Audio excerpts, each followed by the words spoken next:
11 अगस्त 2020 को हमने शोपियान के रेम्बियारा नाला में हो रही इलीगल माइनिंग पर एक रिपोर्ट शाया की थी। मुसलसल पतिम 3 वरी आला हुकामन तन गसन, चाहे सह कंसर्न तहसीलदार सन, चाहे सह कंसर्न DC सन या सह कंसर्न माइनिंग ऑफिसर सन, अस हसा त्राय तिमन ब्रोट कन पन शिकायत तो यस हसा गोडनुक इफेक्ट यम यस इलीगल माइनिंग सह हसा तुम वो यस बाग यपर यह हसा यस कैश इकोनॉमी मेन इकोनॉमी यम गाँव यम हसा गोडनुक इफेक्ट अमिस गसन। लिटिल बिट कर तिमो एक्शन, लिटिल बिट कर तिमो एक्शन, मतलब तिमो कर क्या JCBs कर तिमो सीज, मगर after short period of time within months और not within months but it is after a week तिम हसा कर पन तिम JCB यानी तिम कर तिमो यल त्रावन, जिसे हमने geology and mining officer district Shopian Majid Aziz की नोटिस में लाया। उसके बाद मज़कूरा ऑफिसर ने बर वक्त एक्शन ली और कई मशीनों और गाड़ियों को जब्त किया। रेम्बियारा शोपियान के बीचों बीच हूँ, जहाँ पर आज से 20 दिन पहले इलीगल माइनिंग ज़ोरों पर थी।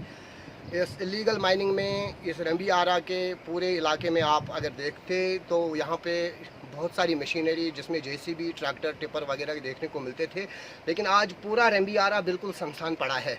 तो इसके लिए सारा credit mister Majid Aziz geology and mining department को जाता है, जिन्होंने डिस्ट्रिक्ट एडमिनिस्ट्रेशन के साथ मिलकर इस मिनेस को कर्ब करने में बहुत अहम रोल अदा किया है। इलीगल माइनिंग को किस तरह से आप देख रहे हैं? इलीगल और लीगल माइनिंग में डिफ्रेंशिएट अगर करें तो किस तरह? एक्चुअली इसमें रिसेंटली ये ऑक्शन सारे ब्लॉक्स हुए हैं। यहाँ शोपियान में हमारे 48 ब्लॉक्स थे, उसमें से 42 ऑक्शन हो गए, तो 6 में रेस्पॉन्स थोड़ा पुअर था, तो अभी उसमें डिसाइड नहीं हुआ क्या करना है। तो 42 ब्लॉक्स उसमें ऑक्शन हुए हैं, उनके माइनिंग प्लान भी अप्रूव हुए। अभी उनको एनवायरनमेंट क्लियरेंस लानी है और उसके बाद पोल्यूशन कंट्रोल बोर्ड से कंसेंट टू ऑपरेट लाना है, तो उसके बाद ये काम कर सकते हैं। तब तक ये काम नहीं कर सकते हैं क्योंकि इसमें नेशनल ग्रीन ट्रिब्यूनल की गाइडलाइंस है। जब तक ये सारी formalities approved mining plan, EC और consent to operate from pollution control board नहीं होगा, तब तक कोई काम नहीं कर सकता है। अब ये जहाँ इस एरिया में नाला रेम्बियारा में इलीगल हो रहा था, मुझे यहाँ 3-4 महीने हो गए, मैंने बहुत हद तक कंट्रोल किया है। हमने ऑलमोस्ट 60 बंदों को FIR लॉन्च किए हैं, 3-4 बार FIR लॉन्च किए हैं। तो रिसेंटली DC साहब ने कुछ बंदों को वो PSC में भी अरेस्ट करवाया है। तो अभी आप फील्ड में देखेंगे अप्रिशिएबली बहुत ये फ़र्क आ गई है। पहले इससे पहले ये ओपन ऑक्शन हुआ था, उस ओपन ऑक्शन में गवर्नमेंट की उस टाइम गाइडलाइंस आ गई थी कि अभी फ़िलहाल जिसके पास अप्रूव्ड माइनिंग प्लान है वो काम कर सकता है। EC उसमें उन्होंने अभी कुछ टाइम के लिए रिलैक्सेशन दी थी, तो उसी आड़ में वो ओपन ये ऑक्शन ये एक्सट्रैक्शन कर रहे थे। लेकिन फिर ये नई गाइडलाइंस आ गई, तो उस हिसाब से सारा बंद है। जब तक ये कंप्लीट फॉर्मेलिटी सारी नहीं होगी तब तक कोई एक्सट्रैक्शन नहीं हो सकती। इससे पहले एक्सट्रैक्शन होती थी और लीगल बुनियादों पर भी होती थी, लेकिन एक चीज़ उसमें ऐड हुई है। उससे पहले हम डिगिंग बाय हैंड करते थे, उसमें बहुत सारे मजदूर थे जिनकी रोजी उस पर चलती थी। आज मशीनों का दौर आया है और मशीन का इस्तेमाल ज़्यादातर हो रहा है। ऐसा क्यों? इस पर भी आप कुछ SOPs फॉलो करने जा रहे हैं? जो भी ब्लॉक ऑक्शन हुआ है, जिसको कोई अलॉट हुआ है, उसको माइनिंग प्लान अप्रूव करवाना है, उसको as per that mining plan extraction करनी है। जो भी अगर उस माइनिंग प्लान में उसको मशीनरी अलाउड है तो वो कर सकता है, अगर माइनिंग प्लान में अप्रूव्ड मशीनरी नहीं है तो वो नहीं कर सकता है। जितने भी उसमें माइनिंग प्लान में लिख के होता है कि कितने टिपर्स से यूज़ कर सकता है, कौन सी मशीनें यूज़ कर सकता है, किस तरीके से कितनी डेप्थ तक जा सकता है, सारी उसमें गाइडलाइंस दी हुई होती है अप्रूव्ड माइनिंग प्लान।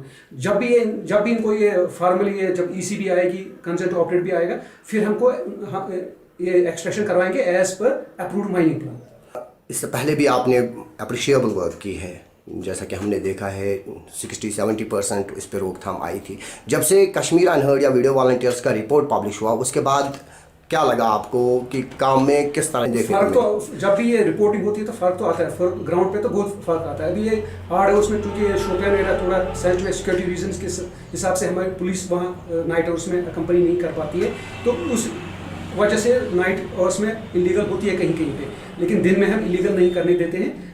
अगर हमें पुलिस कोऑपरेट करेगी, अगर हमें पुलिस रात को भी आएगी, हम रात के 10 बजे भी 11 बजे, मैंने रिसेंटली रात के 10 बजे भी वहाँ छापा डाला था, मैंने 10 बजे भी वहाँ कुछ गाड़ियाँ सीज की थी। तो जितना हमें पुलिस है, क्योंकि रात को हम विदाउट पुलिस हम गाड़ी या मशीन सीज नहीं कर सकते, जितना उनसे हमें कोऑपरेशन मिलेगा उतना हम इसको कंट्रोल कर पाएंगे। आज की डेट में अगर बात करें तो इस वक्त आपको क्या लग रहा है, कितने परसेंटेज कम हुआ है लीगल माइनिंग का होना? आप तो वो ग्राउंड पे खुद भी देख सकते हैं, लोगों से भी पूछ सकते हैं। ऑलमोस्ट जब से मैंने टेक ओवर किया लगभग 70-75% ग्राउंड जगहों पे फ़र्क आ गया। आप वहाँ के लोगों से बात कर सकते हैं, वो आपको बताएंगे कि कितनी फ़र्क आ गई है। इसमें शोपियान में सबसे ज़्यादा प्रॉब्लम है कि जो भी यहाँ से गाड़ियाँ निकलती है, जब वो रेमियार से निकलती है, वो पुलवामा एंटर होती है, तो वो तो हम उस पर, क्योंकि हमारा जुरिस्डिक्शन नहीं है। मैंने रिसेंटली जॉइंट डायरेक्टर को लिखा है कि मुझे भी आप परमिशन दीजिए कि मैं पुलवामा में भी लासीपोरा में लेतर में सीज़र करूं। आज भी हमने एक इसी सिलसिले में जेडी साहब से लेटर लिखी है कि या तो आप पुलवामा वालों से कहिए कि ये गाड़ियाँ कंट्रोल करें, सीज़ करें, या हमें परमिशन दीजिए ताकि हम पुलवामा में इनको सीज़ कर सकते हैं, क्योंकि ये इसकी मैक्सिमम लगभग 99% गाड़ियाँ जो भी एक्सट्रैक्शन होती है, ये गाड़ियाँ पुलवामा की तरफ जाती है। ये शोपियान की तरफ नहीं है, हमारे डिस्ट्रिक्ट से निकलती है, इनकी एंट्री होती है डिस्ट्रिक्ट पुलवामा, वो हमारा जुडिशन नहीं है। दैट इज़ वाई कि हम 100% को कंट्रोल नहीं कर पा रहे। मज़कूरा ऑफिसर ने कई बार इस कॉरेस्पॉन्डेंट को व्हाट्सएप करके सूरत हाल से भी आगाह किया। इस परेशानी से 2-4 मज़कूरा आबादी ने भी माजिद साहब को चिट्ठी लिखकर शुक्रिया अदा किया।